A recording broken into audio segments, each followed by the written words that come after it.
sunt Delia Popa și lucrez la Muzeul Național de Artă al României cam de 2 ani.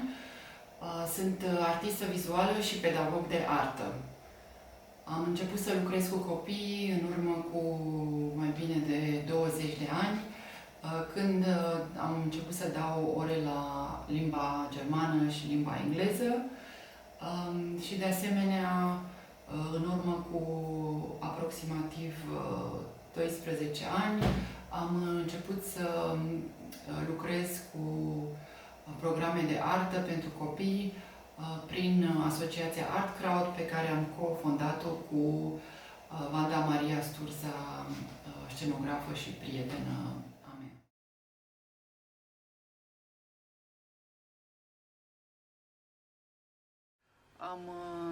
Am fondat asociația cu un scop foarte clar, credeam noi la vremea respectivă, să creăm niște colaborări între artiști profesioniști și profesori și elevi.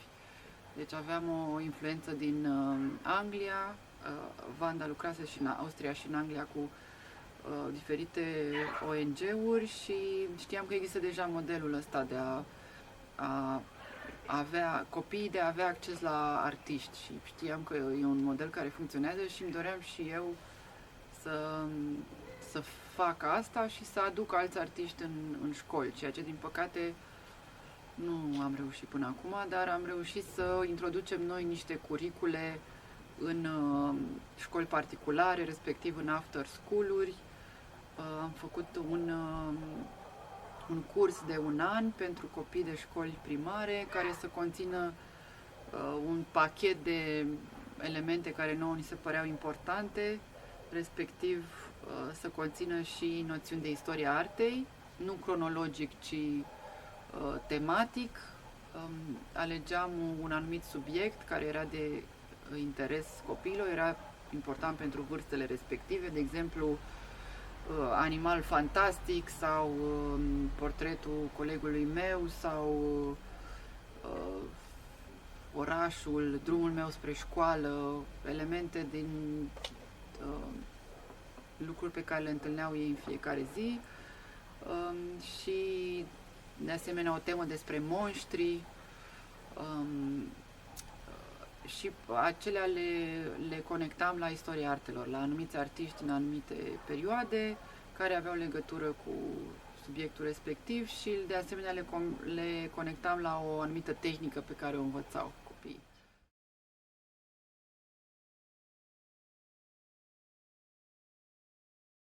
Ne-au invitat muzeele să colaborăm cu ele și am descoperit că muzeele sunt mai interesate de ce aveam noi de oferit decât școlile.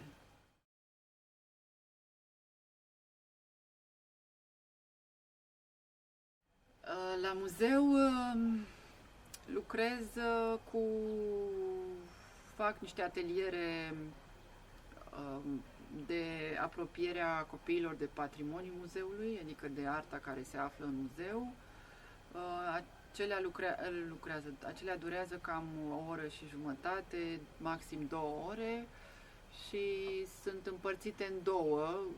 O parte în care vedem lucrarea respectivă sau o anumită sală din muzeu și apoi o discutăm. Deci totul se bazează pe o analiză a imaginii și analiza respectivă are și a 2 componente, respectiv observăm ce vedem și discutăm împreună despre ce vedem și apoi începem să interpretăm și eu încep să le dau niște elemente de istoria momentului în care s-a născut opera, despre artist și așa mai departe, dar mereu încerc să conectez la viața lor de zi cu zi. Deci mereu nu știu, dacă vorbim despre portret, despre autoportret, vorbesc despre selfie-uri, despre cum ne place nouă să ne prezentăm pe social media sau vorbesc despre costume de Halloween, despre eroi și superputeri, deci despre modul în care noi, ca oameni, ne autoreprezentăm. Și acest lucru se regăsește și în istoria artelor.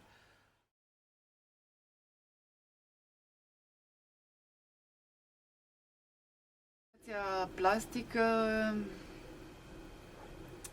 cred că conține mult prea multe elemente de limbaj, așa numitul limbaj plastic, care de fapt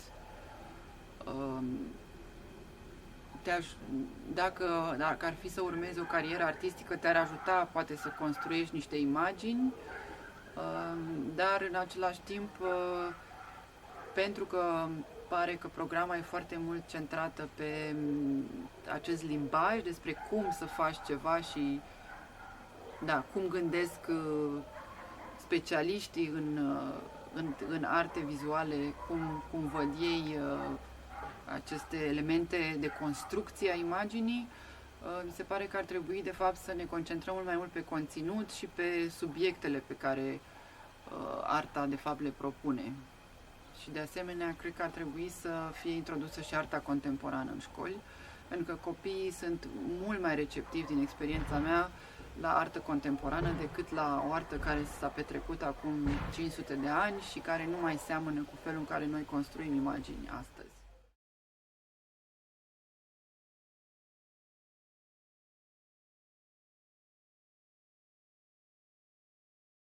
Da, aș lucra cu specialiști din diferite țări, probabil, și aș adapta-o și la ce se întâmplă în alte țări. Sunt țări care deja lucrează cu artă contemporană, lucrează cu teme actuale, fac exerciții și de creativitate, dar și de gândire critică și de metode de colaborare și de deschiderea practic a minții copilului și de a-i da abilități de gândire, într-adevăr, de a-și pune întrebări, de a gândi autonom, de a putea dialoga, de a putea prezenta, de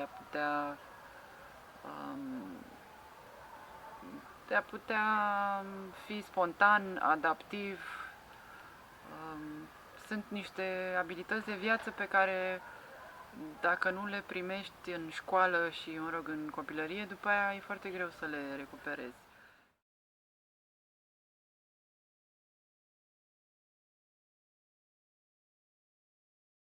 Și cred că artele sunt exact locul potrivit unde poți să le primești.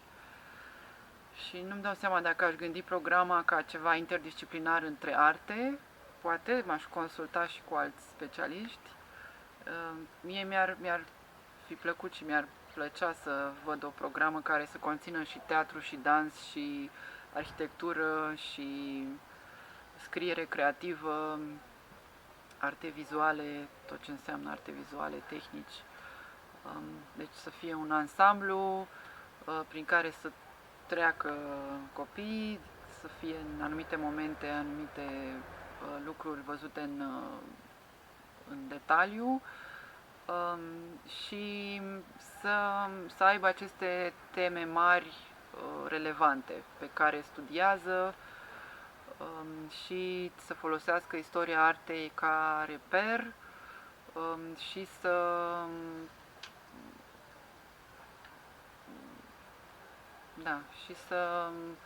să poată să-și construiască de asemenea niște criterii de evaluare personală.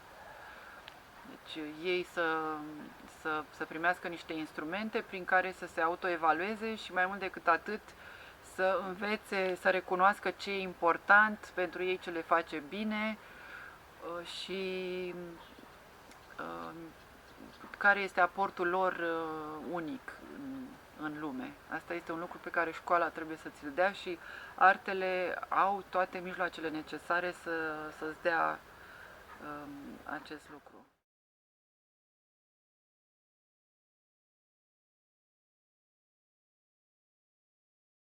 Și începe cu programa, după aceea își face formări serioase de profesori, pentru profesori, formări în fiecare an, care să-i ajute să aibă aceste skill-uri și ei, pentru că dacă ei nu au skill-urile despre care vorbeam, de autocunoaștere, de autoreflecție, de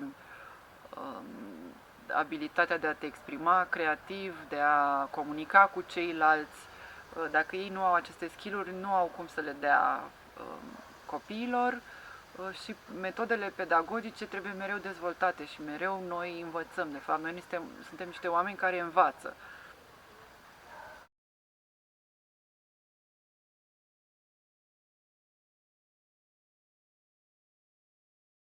Eu învăț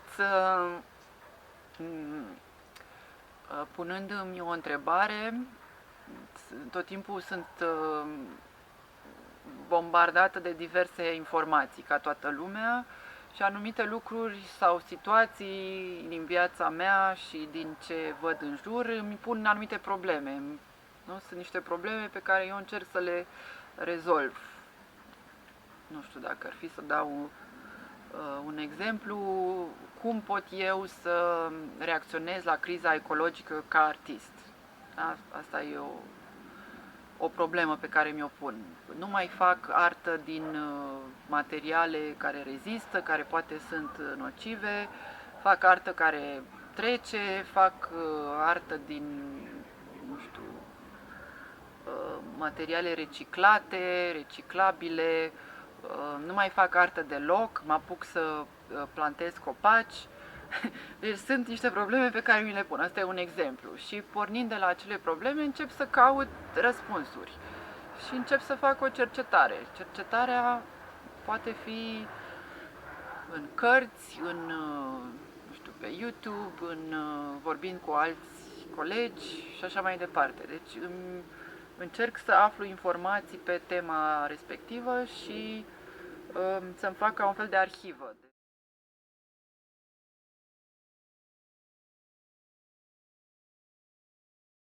Despre ce am aflat.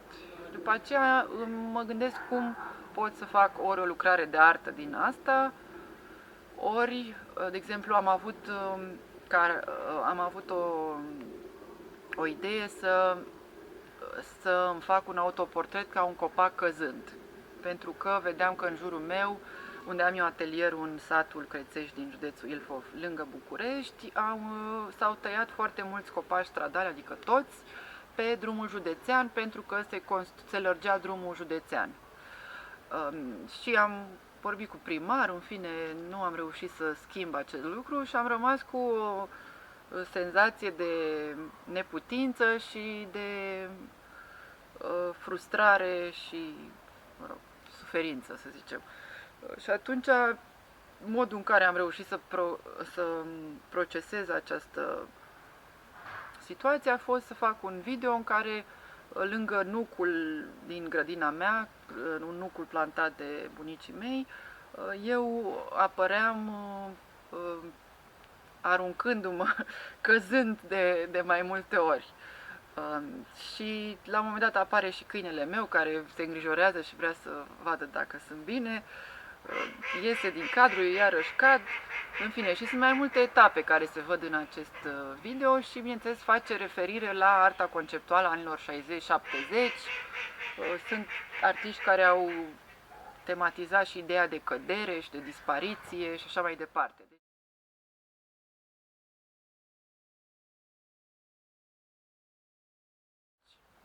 Este un gest simplu prin care eu mi-am exprimat, cum spuneam, suferința și în același timp am pus problema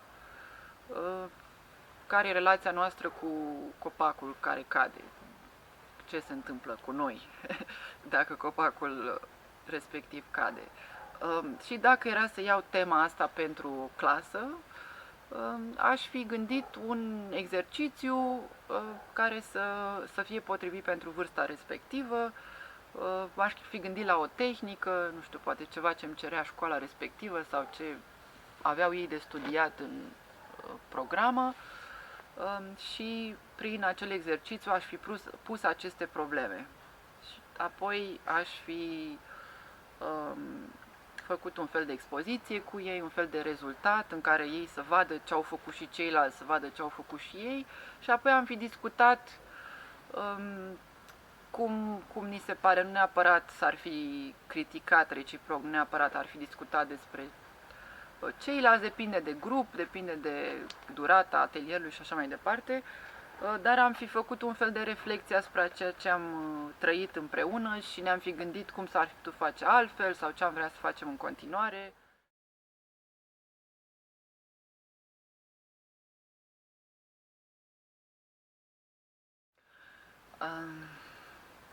De obicei, în atelierele pe care le țin, mai ales în cele în care încă nu știu exact cum vor decurge, nu știu exact către ce rezultat vom ajunge, există unul sau mai multe momente de haos total și e un moment în care simt că nu iese nimica și că totul se destramă. Și după aia apare, de obicei apare finalul în care totul se aranjează așa, lucrările încep să apară, copiii sunt foarte implicați și rezultatele sunt surprinzătoare și ne bucurăm cu toții de ce a ieșit și cumva e ca un fel de orchestrare așa, deci e ca o senzație că ai lucrat cu o orchestră și că poate n-ai fost mereu dirijor, poate ai fost inițiatorul și după aia te-ai dus tu la un instrument și ai lucrat și ai văzut că la sfârșit a ieșit ceva unitar, adică simți că lucrezi împreună cu ei.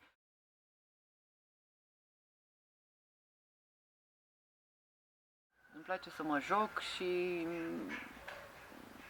da, îmi place să existe o unitate, cum ziceam, o experiență comună. Deci asta ar fi happy moment.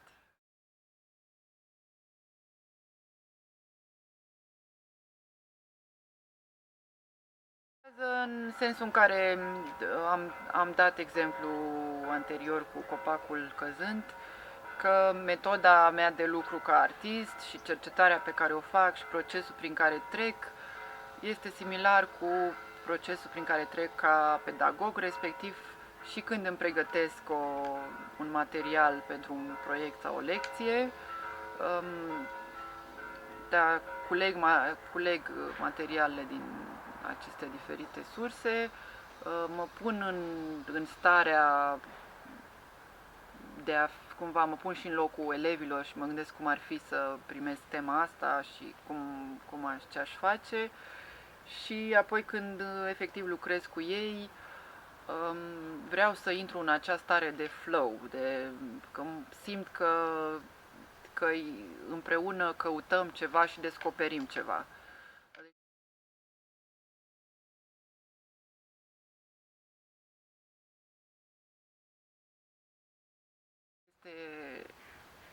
Sau pedagogia investigativă despre care aș vrea să văd mai multe, ar fi pedagogia care pornește dintr-un unghi de necunoaștere, în care zici că nu știu prea multe și vreau să aflu. Deci e un punct de pornire de curiozitate și de interes în general pentru lumea din jur și, bineînțeles, în special pentru copii cu care lucrezi și conține o parte de cercetare, o parte în care aflu ce s-a făcut până acum pe o anumită temă, da? Îmi propun o temă sau primesc o temă, am ceva în programă pe care vreau să-l abordez cu elevii și atunci cercetez ce înseamnă acea temă, cercetez cum să discut acea temă, care sunt metodele prin care pot să fac tema respectivă de interes pentru copiii cu care lucrez și de asemenea de interes pentru mine, cum o fac ca să aflu și mai multe și cum o fac ca să creez și să îmbunătățesc relația pe care o am cu copiii respectivi.